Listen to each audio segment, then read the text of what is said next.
እንደው እንዲጨበጥ አርገ በጥፊ ብትላት አፈርድም የልትገባ ምትል አቅመቢስ የእመቤታችን ስዕል ስትቀድብ አደባባይ ያውም ደግሞ ህዝብ ይልኝ እያለች በትንንሽ ሴቶች ነው እኮ የባሰው። ስለዚህ እንደዚህ ላሉት መጸለይ ያስፈልጋል።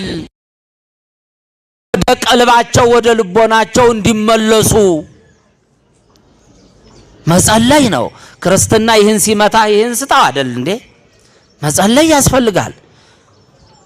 እንዴ ምኑን ነው የሚያነቡት? ምኑን ነው የሚማሩት? ምኑን ነው የሚረዱት? ዝም ካላችኋቸው ህፃናት እኮ እንስሳ ናቸው እኮ ምንም አያውቁም እኮ።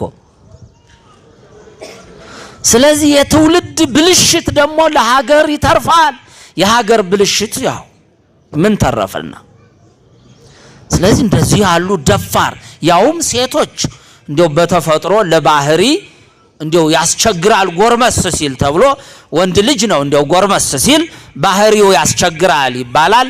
ግን አባቱን ይፈራል ጋሸን ይፈራል፣ አባቱን ይፈራል። አሁን እኮ ሴቶቹ ብሶባቸዋል። ትንንሽ ሴት ልጆች እንደው እውነቴን እኮ ነው የምነግራችሁ። ህግ እርምጃ እየወሰደ ነው። ያስራል በየቀኑ ብልሽቱ በዛ። ሰዎች መማርና መታ ቤተክርስቲያኑን ሊደፍሩ አይገባም። ተገቢ አይደለም። እና ምናልባት ድሮ እንግዲህ በእኛ እድሜ ድሮ እንበል የግብረ ገብ የስነ ምግባር ትምህርት ነበር አውቃለሁ። እርሻ የሚባል ትምህርትም ነበር። እንደው መጽሐፉ ራሱ አረንጓዴ ነው ሞፈር እንዲህ ያለበት መጽሐፉ ራሱ ከሌሎቹ መጻሕፍት በደንብ የምንወደው እርሻ የሚባለው መጽሐፍ። እስቲ በዛ መጽሐፍ የተማረ ሰው አለ? እርሻ የሚል አረፍተ ነገር ያለበት ተምረዋል?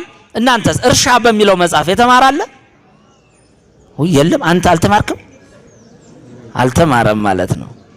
እርሻ ይባላል። ለምን? ኢትዮጵያውያን በእርሻ የምንኖር ማህበረሰብ ስለሆን ስለ እርሻ እንድናውቅ ተምረናል። ስለ ስነ ምግባር ግብረ ገብ ደግሞ በተገቢው ተምረናል። አሁን ያ ከስርዓተ ትምህርት ወጥቶ ይሆን? እንደው ምናልባት ወጥቶ ከሆነ ባካችሁ መልሱና አስገቡት። የሚበጀን እሱ ነው። ግብረ ገብ ስነ ምግባር ያስፈልጋል። ደግሞ የሚገርማችሁ እነዚህ ህገ ወጦቹ የትኛውንም እምነት ወክለው ህዚነን ቢሉ ውሸታቸው ነው። አትስሟቸው። የትኛውም እምነት ህገ ወጥ ስራ ስለማይል የትኛውም እምነት